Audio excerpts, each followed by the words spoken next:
Well, look what decided to show up. What's up, friends? Welcome back to my channel. I hope you all are doing well. In today's video, I'm going to be reviewing the highly anticipated Armani Beauty Luminous Silk Glow Blushes. As you can see here, I have 4 of the shades. I'm going to be doing daylight swatches, applications, comparisons, letting you guys know what I think about the formula, the colors. Are they worth it? Are they good? And how do they compare to other luxury brands? So if you guys are interested in hearing all of my thoughts, then keep watching. All right, party people, let's get into this. You know the drill. Don't forget to give this video a big thumbs up. It really helps me out. Anything that I mentioned in this video, whatever's on my face, will be linked in that description box down below. I do use affiliate links if you would like to support my channel. And if you are new here, welcome. My name is Sophia. I am a complete luxury beauty addict and I upload new videos every single week. I do a lot of new product reviews. So consider our fam and hit that subscribe button. Now, back to the blushes. These are the Armani Beauty Luminous Silk Glow Blushes. We saw these sneak peek quite a while ago. We've been waiting for these to launch. These retail for $38, so definitely a little bit more of a luxury price point. On the Sephora website, it says this ultra finely milled blush glides on like silk and is infused with spherical light reflecting pigments for a soft focus glowy effect. The buildable and blendable formula allows for mistake-proof application and lasting color that layers beautifully with your other makeup. In total, there are 8 shades of these blushes. I have 4 of the shades, and unfortunately, it looks like across different retailers, you can only get some of the shades. So for example, at Sephora US, there's only 6 of the shades, 2 of them are missing. I think in Canada, you can get different shades. In Europe, you can get different shades. So unfortunately, I don't know if these retailers are going to be stocking more of the shades, but in total, there are 8 shades. These are made in France. They have a 24-month shelf life. And friends, if you are a talc-free beauty buyer, unfortunately, these do have talc, so these might not be the best fit for you. The way I'm gonna do this, friends, is I'm gonna go through each of the 4 shades. I'm gonna show you some close-ups, some swatches, a demo, and just kind of sharing my thoughts. And then once we get through all of the shades, I'm gonna tell you what I think of the formula, the product as a whole, and then we'll do some comparisons at the end. Timestamps will be listed down below in case you wanna skip ahead, or you can just watch the whole video. So let's start off with the first shade. The first shade that I have here is number 50. It is called Euphoric, and this is described as being a peachy pink. This is the only one out of all of the blushes that is noticeably shimmery compared to the others. These are supposed to have sort of that luminous, glowy type of finish to the cheek, but this is the only one that has visible sparkles. It is a peachy pink, but it has that sort of gold shift to it. I also think that this one, just at least to the touch, it's not as finely milled. It feels just a little bit grittier, and that probably is because it has more of those sort of reflective pigments in it. I have to be honest, this one pretty much doubles as a highlighter. It's almost a highlighter. It really depends on your skin tone. This reminds me a lot of the RMS blushes and also the new Chanel blush in the color Pastel Fuchsia that was recently released as a part of their spring collection. Something that is very much kind of like on the border of blush and highlighter. It's super glowy. You guys will see in the demonstration. For me and for my skin tone, it definitely works as more of a glowy blush, but if you have a deeper skin tone, this is going to be more of a highlight for you. And so I don't think this is really going to function as a blush for a lot of people. And in case you were wondering, this is also one of the shades that I'm wearing on my eyes today. I just applied it all over the lid, and I actually think it looks really, really nice. It is creasing just a little bit, so kind of keep that in mind. These are not crease proof if they are applied to the eyes, but I do think it works really, really beautifully as an eyeshadow, especially because this one, it's a little bit shimmerier than the rest. The next color that I picked up is number 30. This color is called Offbeat, and this is described as an apricot. I would say that's pretty accurate. I think that it is definitely more of a ripe apricot. I think a lot of times with blushes, when you get them in an orange tone, a lot of times they are a little bit more on the lighter side. They're a little bit more subtle. This actually does pack a punch. It is more so on the orangey side. I think that this is for my friends out there that you're not necessarily looking for a peach. You are looking for something that is very clearly like more overtly orange. You can apply it in a sheer way, but you also can build it up. These blushes are pretty pigmented, so I think that this is a really good color for pretty much any skin tone, and also for spring and summer, I think it's a super fun and pretty shade. The next shade that I have for you, friends, is number 40. This is called Mania, and this is described as a coral red. I would definitely say this is more red in tone as opposed to orange. The last shade we talked about, Offbeat, that's more of a pop of apricot orange. This definitely is redder in tone, but I don't want to scare you guys. I still think that this color is very wearable. It's more of like a tropical red. It's a bright pop of color. There's a little bit of rosiness, and it actually looks pretty natural on the cheeks, even on my fair skin tone. I thought it gave a really nice little flush, really nice for summer. I can definitely see myself wearing this with just kind of a gold or super neutral eye and a little bit of mascara. I think that this is gonna look absolutely stunning, especially on those of you out there that have sort of tanner, more golden skin tones and also deep skin tones, because this is just really going to pop. I love it. And lastly, I have number 60. This color is called Mystery, and it is described as a plum. This is the color that I was the most excited about, because you guys know I love like deep, rich purples and plums, and I think it is so beautiful and wearable. I would say it definitely has a little bit more of like a rosy tone once it goes onto the cheeks. Even on my fair skin tone, I think that you can wear a color that is this deep, but I also think that this color is going to flatter pretty much any skin tone out there. I think that compared to other plum or purpley blushes that you might have in your collection, this one has a little bit more of like a blue purple undertone, as opposed to some of those out there that are more red, more of like a berry purple, if that makes sense. It's a really beautiful shade, and also this is the color that I have in the crease of my eye. So I started off with Euphoric all over the lid, and then I just popped this one in the crease to add a little bit of definition. So this also looks very beautiful, very wearable on the eyes. All right, friends, I hope that that rundown of all the shades was helpful. Now I'm gonna talk about the formula. Are these good? Should you get them? What do I think? And I'm also gonna be doing some comparisons so you can kind of figure out what these might be similar to. So starting off with the formula, in general, I think it is very nice. I think that these are lovely blushes. I think it is a luxury formula. It's very smooth and silky to the touch. These are very finely milled. The effect that you get on the cheek, hopefully you could tell from the demo, is kind of like that luminous demi-matte kind of look. You can see on my cheek right now, it's not super matte, but it's also not glittery. It's not too shimmery. It's not a luminizer. It's not a highlighter. They are glowy blushes, but they're not as glowy as some of the other ones that are out on the market, like the RMS, which I'll show you in the comparisons in just a second. They have a really beautiful kind of pearlized look to the skin, and I would say that's my favorite type of blush. I really like that sort of pearlized, maybe demi-matte type of sheen that they give, and I like the fact that these are so smooth.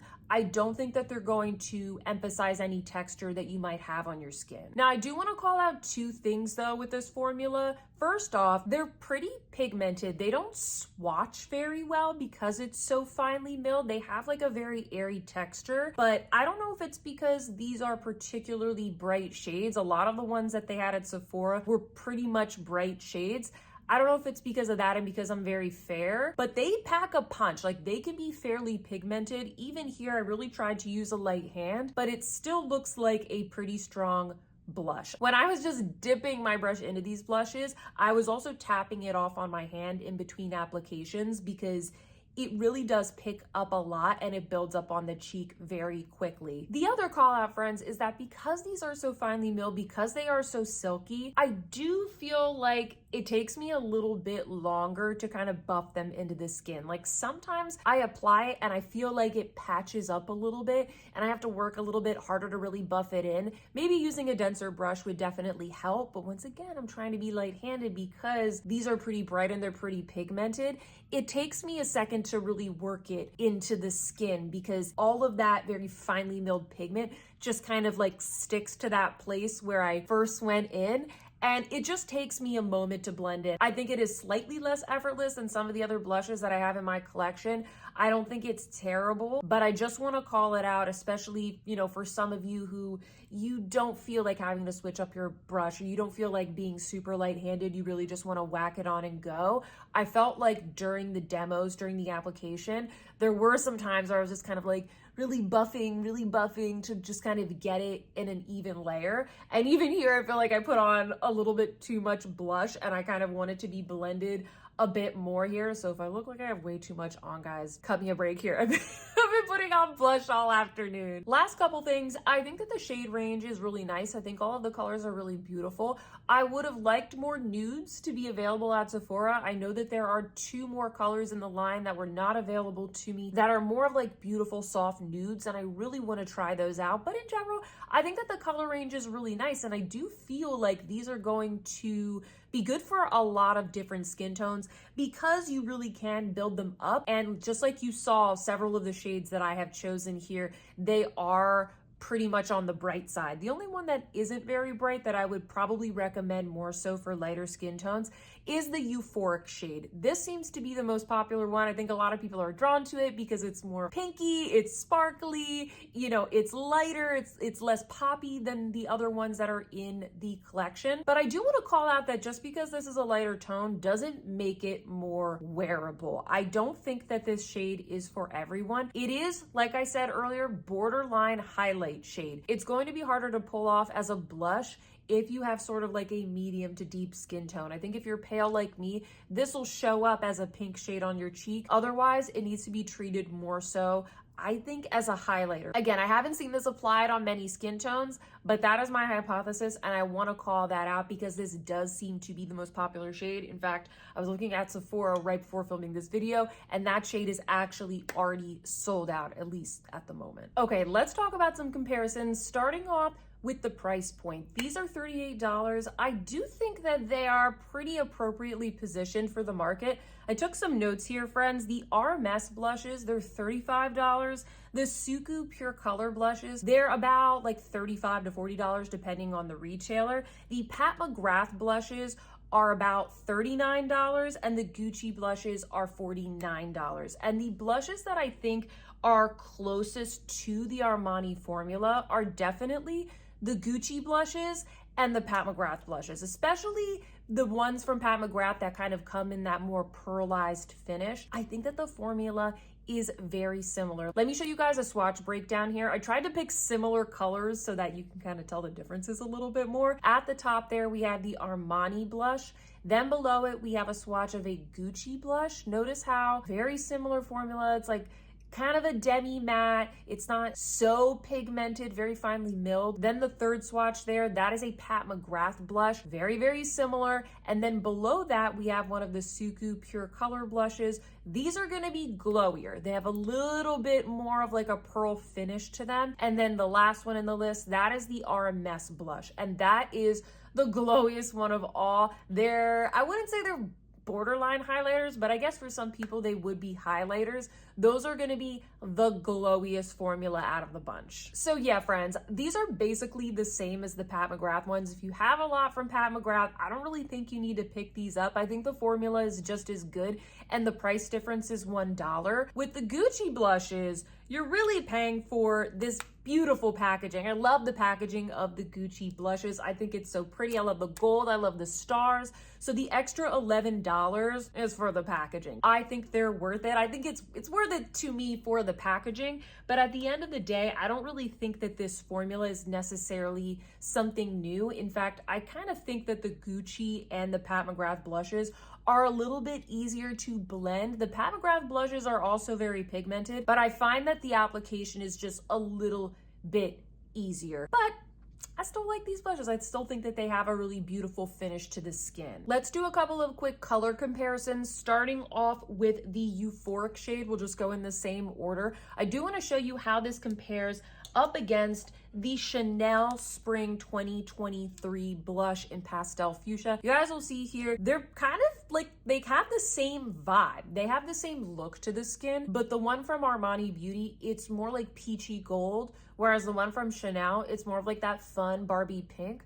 But honestly, guys, if you missed out on the Chanel and maybe this was just like a little bit too pink for you and you're more of like a peachy gal, I would recommend getting the one from Armani Beauty. Moving along, I do want to compare Euphoric to the NARS Orgasm blush. So I have one here in the Orgasm on the Beach palette. And so I have Euphoria here.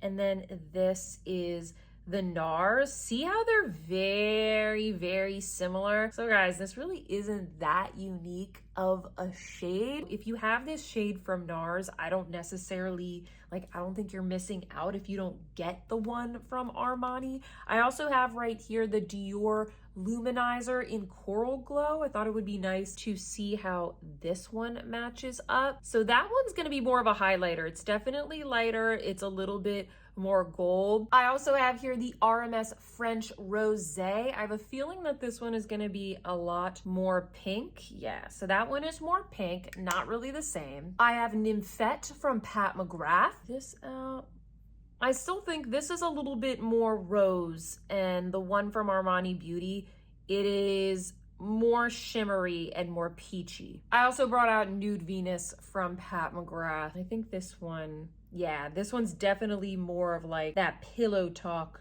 nudie pink type of shade. So next we have the shade Offbeat. I'm going to start off by comparing this with the Gucci Beauty Tender Apricot. This is the one that I instantly thought of that I thought was similar, but notice how the Gucci Beauty, their shades are just a lot lighter and more subtle. See how much like vibrance and pigment you get from the Armani Beauty one. Actually, I also want to swatch Bright Coral as well, because I actually feel like the deeper shade from Gucci is kind of similar to this. It's definitely more of a coral, and then Offbeat is more of an orange. I also have the RMS blush in the color Mai Tai. Like, okay, I actually think that those shades are very similar, but I think that just like I was saying before, this is a lot glowier. So if you want something that's like super glowy, go with this. I have a review of all the blushes from RMS, by the way, if you want to check that out. If you want something that's more subdued, go for the Armani. Suqqu also has a lot of pure color blushes that are in this same tone. This is one of the ones I pulled out. This is 08 Momo Dai Dai, and I actually described this as apricot on my label, and this shade is pretty similar, but it is a little bit glowier.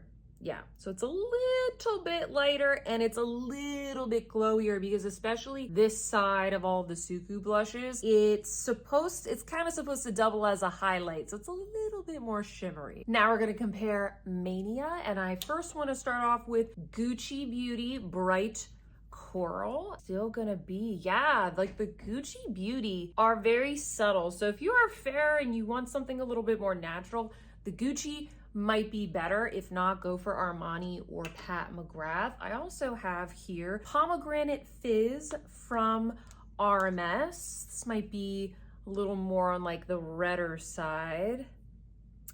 It's actually like not that different. It's a little bit more red. This is a little bit more like fruit punch. I also have Sangria from RMS. We got a lot of RMS ones in this video. Okay, I would say it's pretty similar to Sangria. Maybe this one is a little bit more of like that burnt orange color, and this one's a little bit more tropical orange. And then lastly, I pulled out Electric Bloom from Pat McGrath.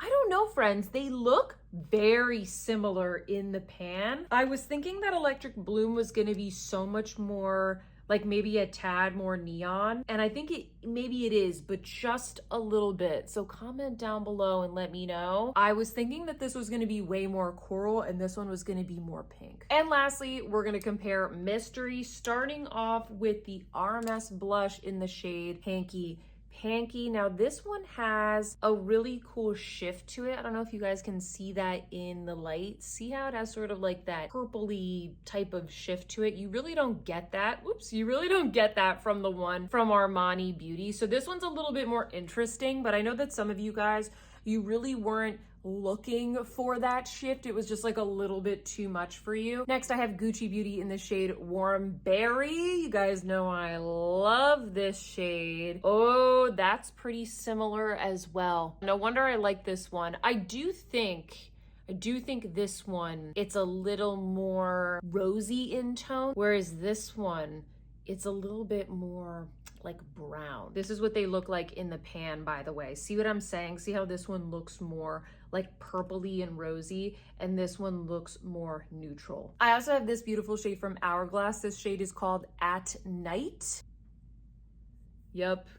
I actually think that this one is more similar to the Gucci one. And then lastly, I have Patrick Ta. Oh, She's Different. Also love this one. This one might be the most similar.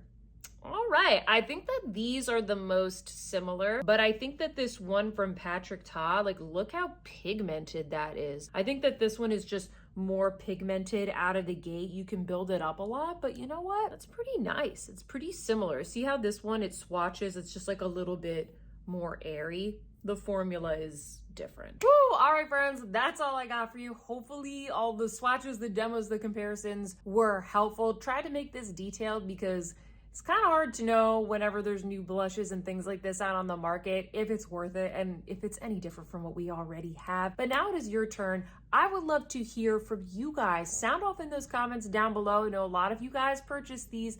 Let us know, are you liking them? Do you agree with what I said? Did you have a different experience? How do they look on your skin tone? Was this review helpful? I would love to know. If you like this video, don't forget to give me a thumbs up. Subscribe if you haven't already. And with that, friends, I hope that you see some beauty in your day, and I will see you in my next one. Goodbye.